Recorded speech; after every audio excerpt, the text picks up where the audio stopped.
You know, the thing is, you watch a story, you know it's a true story, but it's still a theater show. Get out of my way, old man. But when you actually see a person who stands up and says, yes, that was my story, it's like a very different feel, I think, for the audience members, for the actors. Oh, please, no, there's a guest in our household, please!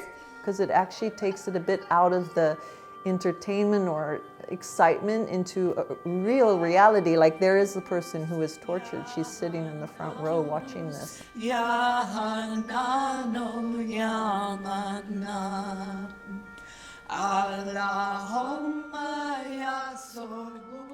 I've always loved theater. I think from young I've wanted to act. I remember we had Bahá'í summer schools growing up. Oh, Mama, the guards, they followed us. So I'd always ring up all my friends and we'd create a little theater piece and put it on at the summer school. And this was the first time I produced a play, so that was a big challenge.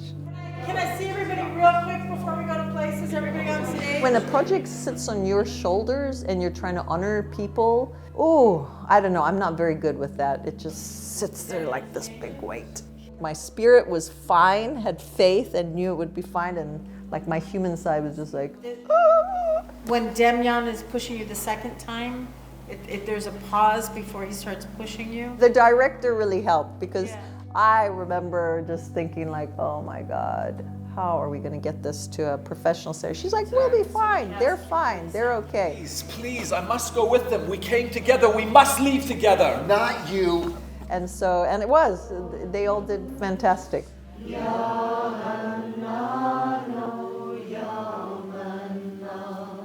The Baha'i faith originated in Iran, and it's about 200 years ago. And ever since its founding, it's been very heavily persecuted. Before the revolution, Iran was quite modern. I mean, women in the main city could go to the beach in bikinis and mini skirts, and they were being educated. So they were really making great strides with human rights. But because at the same time there was a lot of corruption, all that, the Shah was eventually overthrown. But they didn't realize that this revolution was now going to be hijacked by the religious element of society. And then very, very quickly they started implementing Sharia law. Yes, these are the two we want. After the revolution, they decided they were going to finally stamp out the Baha'i faith. No more time. You need to come with me now. They started imprisoning a lot of people, and then they would try and get them to recant their faith. And when they wouldn't recant their faith, then they started kind of killing them. That prison was our schoolhouse. We learned the writings by heart from each other, sharing what we had memorized over the collective years of our lives. And so this play traces the life of one lady, Rouhi Jahanpour, and she was mysteriously released. Till this day, she's not quite sure why she was released and the others weren't. Mona, tell us about your dream again. I love it when you tell us about your dream. Throughout the play, she stands as Rouhi sharing her story, and then we have flashbacks to the prison. I've been thinking about that passage all morning. Wouldn't it be wonderful to be such an angel? Don't you think we've known some? Yes, we have.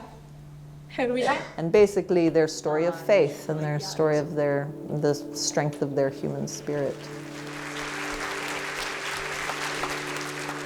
She came to every show. She sat right in the front row.